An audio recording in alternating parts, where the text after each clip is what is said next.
नमस्कार। प्रस्तुत है आज का चिंतन। सूर्य का उदय होना जितना निश्चित है, उतना ही यह भी निश्चित है कि मध्याह्न के उपरांत वह ढलेगा और धीरे धीरे अस्ताचल की गोद में पहुंचकर मुंह छिपा लेगा। जीवन प्रक्रिया के संबंध में भी यही बात है। शिशु रूप में जन्म लेने के उपरांत वह क्रमशः किशोर, युवा, प्रौढ़ बनता है और उसके उपरांत बुढ़ापे के भार से दबता है। बुढ़ापा मृत्यु का पूर्व संकेत है। मृत्यु प्राय अचानक किसी विरले पर ही टूटती है।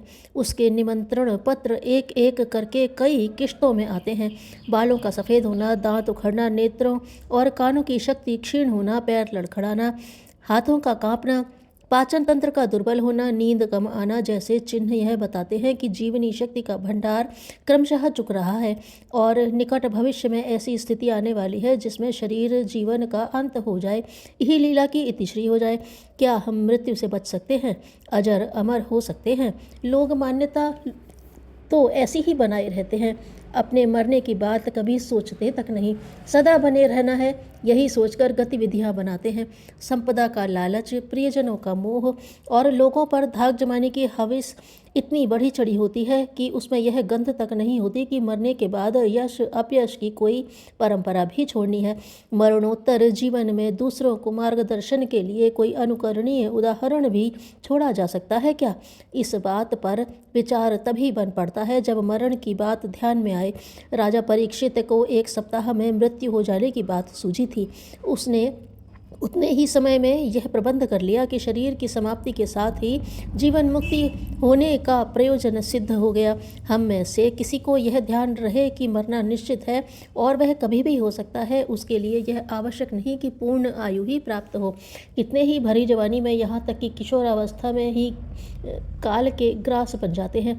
उस बाल मृत्यु को क्या कहा जाए जो बोलना चलना सीखने से पूर्व ही बड़ी संख्या में प्रयाण कर जाते हैं। मृत्यु निश्चित है। अन्याय की तरह अन्यान्य की तरह अपनी भी, तो इस बोध के आधार पर शेष जीवन के श्रेष्ठतम सदुपयोग की बात सोची जा सकती है।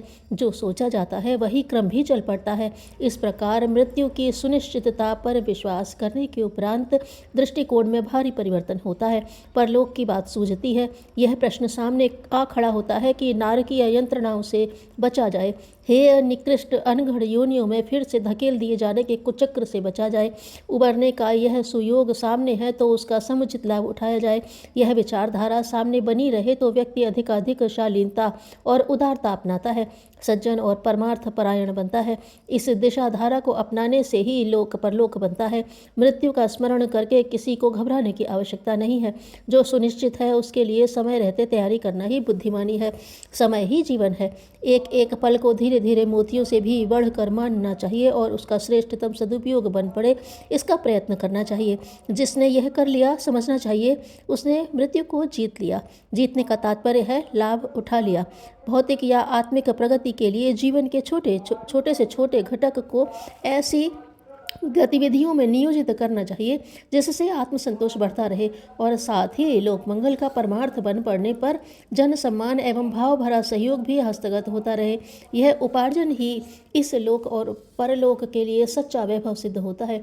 दूसरों को मरते देखकर हमें अपनी मृत्यु का स्मरण करना चाहिए। भव्य भवनों को देखने के साथ साथ कभी कभी शमशानों और कब्रिस्तानों में भी जाना चाहिए और वहाँ एकांत में बैठकर यह कल्पना चित्र उभरना चाहिए कि अगले दिनों हमारा ठिकाना भी उन्हीं क्षेत्रों में बनने जा रहा है। मृत्यु के प्रति निष्ठावान व्यक्ति ही जीवन का सदुपयोग कर पाते हैं। मृत्यु से बचा तो नहीं जा सकता, पर उसके आगमन की अवधि को बढ़ाया जा सकता है। इसका उपयोग है समय के मणिमुक्तकों का एक एक घटक श्रेष्ठता की दिशाधारा में बहने और आगे बढ़ने के लिए प्रयत्नशील होना। आलस्य और प्रमाद में जितना समय गंवाया गया, समझना चाहिए कि जीवन का उतना ही अंश बर्बाद हो गया और मृत्यु उतनी ही जल्दी निकट आ गई। कितने ही व्यक्ति ऐसे होते हैं जिन्होंने समय के प्रत्येक क्षण को योजनाबद्ध रीति से व्यतीत किया, फलतः अपनी उस योग्यता प्रतिभा को बढ़ाया जो आगे भी जन्म जन्मांतरों के साथ चलती है। इसके विपरीत ऐसे लोग भी कम नहीं होते जो धन संचय करने, उसे अपव्यय में उड़ाने के अतिरिक्त परिवार को विस्तृत करते जाने और उसके ऊपर महंगा दुलार लुटाने में व्यस्त एवं मस्त रहते हैं। वासना, तृष्णा एवं अहंता की ललक लिप्सा ऐसी है जिसे सहज ही पूरा नहीं किया जा सकता। वास्तविक आवश्यकताओं की पूर्ति तो सरल है, किंतु तृष्णा की खाई पाट सकना किसी के लिए भी संभव नहीं होता। सिकंदर जैसे अतुल वैभव के धनी को भी ताबूत के बाहर हाथ निकाल कर विदाई लेनी पड़ी, ताकि लोग समझ सकें कि यह विपुल ऐश्वर्यवान तो बना, पर खाली हाथ आया और खाली हाथ ही चला गया। क्या बुढ़ापा समय के सदुपयोग के अतिरिक्त और किसी प्रकार भी आगे धकेला जा सकता है? इसके उत्तर में एक और भी मार्ग सामने आता है कि अपनी मन स्थिति को संतुष्ट, प्रफुल्ल, पुलकित रखा जाए, मन को भारी न होने दिया जाए। विशेष रूप से इस संदर्भ में हम बूढ़े हो चले या हो गए, मान्यताएं ही वास्तविकता बनती और अपने स्वरूप का परिचय देती हैं। जो जैसा सोचता है वह वैसा बनता भी है। मनुष्य की वास्तविक आयु क्या है? इसका उत्तर एक ही है कि जो अपने को जिस आयु का मानता है वह उतना ही बड़ा है। उसकी वास्तविक आयु निजी मान्यता के अनुरूप ही परिलक्षित हो सकती है। यह संभव है कि अधिक आयु होते हुए भी कोई व्यक्ति अपने संबंध में किशोर या तरुण जैसी मान्यताएं अपनाए रहे। इससे उसके स्वभाव एवं प्रयास में वही लक्ष्य प्रकट होते दिखते हैं। वार्तालाप में, योजना क्रम में वैसा ही लक्षण दिख पड़ते हैं। स्वयं की मान्यता ही दूसरों को भी उसी के अनुरूप प्रभावित करती और वैसी ही छाप छोड़ती है।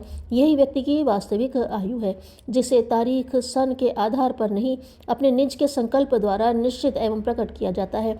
इसके ठीक विपरीत ऐसा भी हो सकता है कि कोई नवयुवक निराश हो बैठे, अपने को असफल एवं गया बीता माने।